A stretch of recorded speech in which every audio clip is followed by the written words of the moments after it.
Hello everyone. Today I want to make a small video comparison between two knives, and these two knives are first the Kershaw Blur in the S30V version. You see it? Okay. And the second one is the Spyderco Paramilitary2.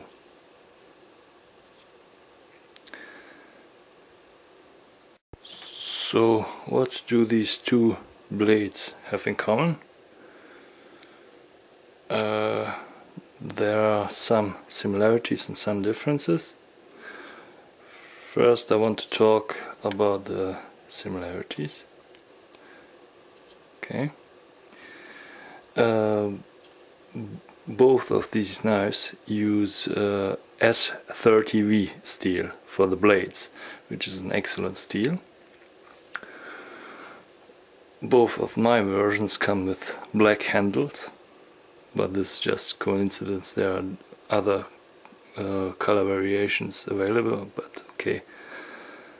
I just wanted to mention that these are two other similarities. Then they are roughly in the same price range. Namely, here in Croatia where I bought them, they are both in the range between 100 and 150 euros. But this one is, the Spyderco, is a little bit more expensive than the Kershaw. But they are, let's say, roughly in the same range. Another similarity is that they are also in the same weight range. You will see all the details, the specifications down in the description of this video, but so I won't read up all the details, but they are roughly the same weight, which is around I think 115 to 120 grams or something, and this is, in my opinion, perfect for EDC use. And both of these knives use clips. There are some differences which I will mention later on, but for now, let's say both of them use them at least. And as mentioned before, I use both of these knives for EDC use. So these are both almost perfect EDC knives. So that's for now about the things that they have in common. And now we will talk about what differences they have. Okay, first off, as mentioned before, both of these knives use S30V for the blades, but slightly different variations. Namely, the Spyderco uses CPM S30V with a Rockwell hardness of 59 Rockwell, whereas the Kershaw uses 1670 S30V with a Rockwell hardness of 58 to 60 Rockwell. And then they have different grinds on the blades. The Blur, as you can see, uses hollow ground, and the Spyderco uses the typical Spyderco full flat grind. The blade shapes are also very different. The Spyderco uses the modified leap shape with and the tip is quite pointy here, which was criticized by some people, and it's said to be very fragile, but I can't confirm this. I think it's quite sturdy. I don't know, I didn't have any problems with it.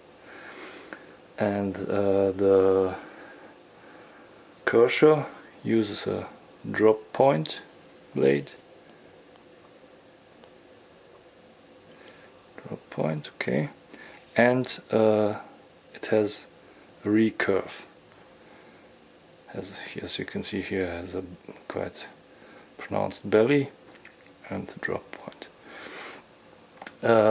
And when you compare them directly, you can see that I don't know how to make this, maybe like this,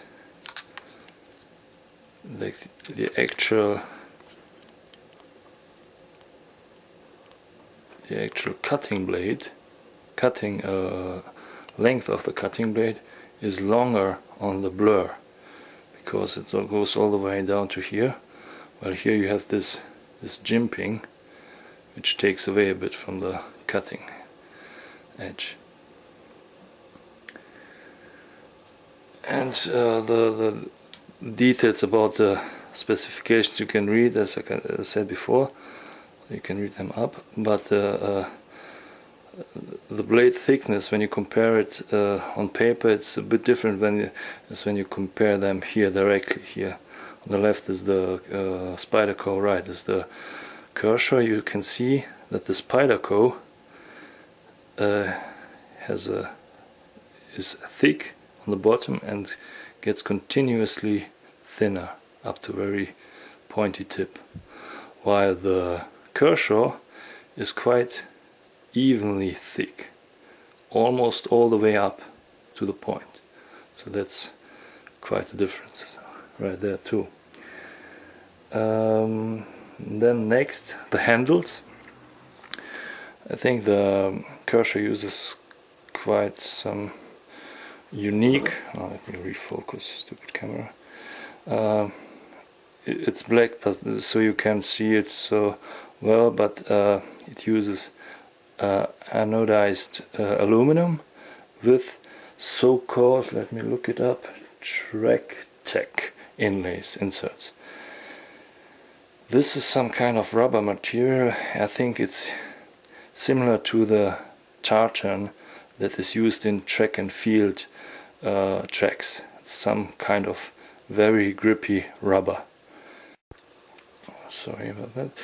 Some people were complaining that there's no real jimping on the back of the blade, only here actually in the handles.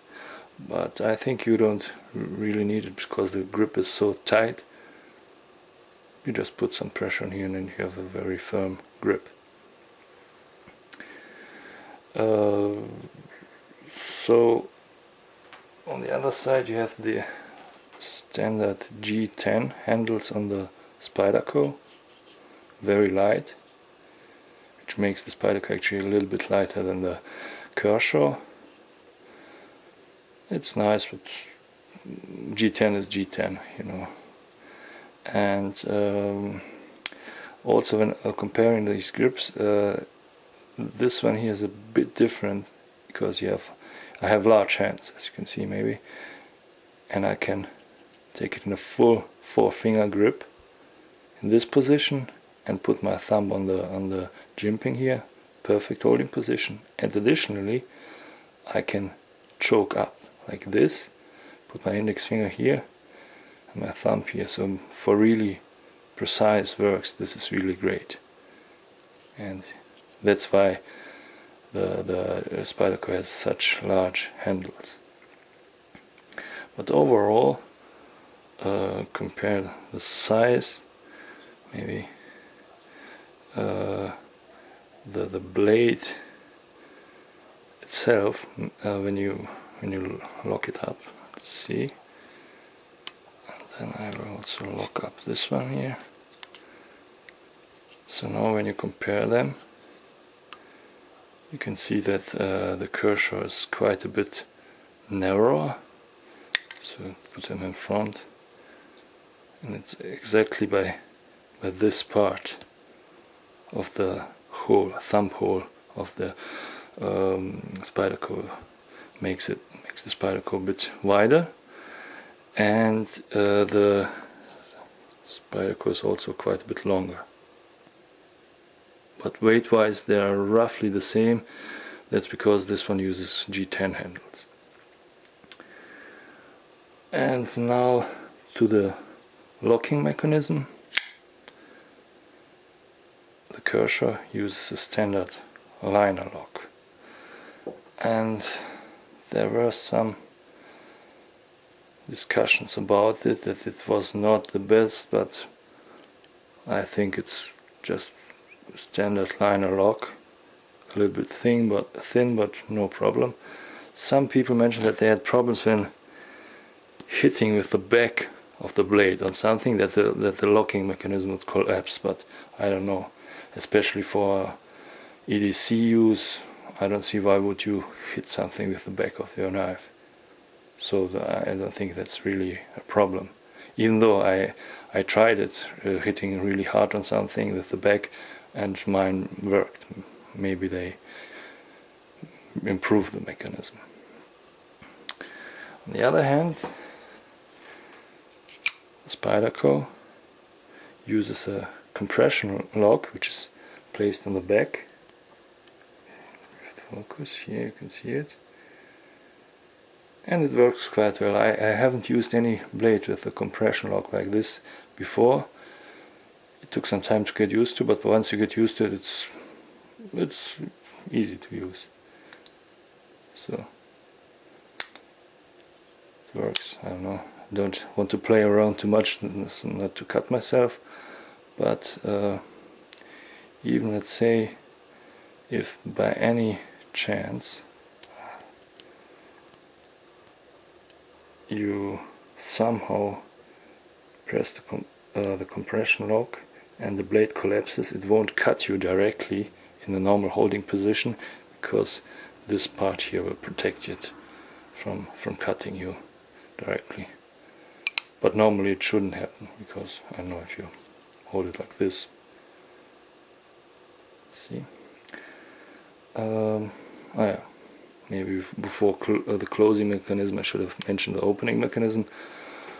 This one, of course, used the standard Spyderco hole for opening, and the Paramilitary has a really big thumb hole, much bigger, let's say, than the Tenacious, which makes it really easy and smooth to open. Yeah, that's it. On the other side we have the Kershaw. It uses these Thumbstuds, and you see they are a bit angled for better opening, and has an assisted opening mechanism. Looks great, no problems with that. Oh yeah, and last but not least, the clip. Both have really great clips. I don't have anything to complain about them. Deep carry, let's say, yeah. But the difference is that the Kershaw only has positions for the clip on the right side, if this is the right side. So only here, up and down, but on the other side there are no holes for the clip, so you can use the clip only on this side. But on the Spyderco you can use all four positions, here, here, here and here. So this is a slight advantage of the Spyderco. So what would be the conclusion? Which one is better? I don't know. I mean, if you want lightweight knives, folding knives with great blade steel, then both are an option. If price is an issue, then the Kershaw is preferred because it's a little bit cheaper. If price is not an issue, then I don't know. It depends on your preferences. I personally use both of them,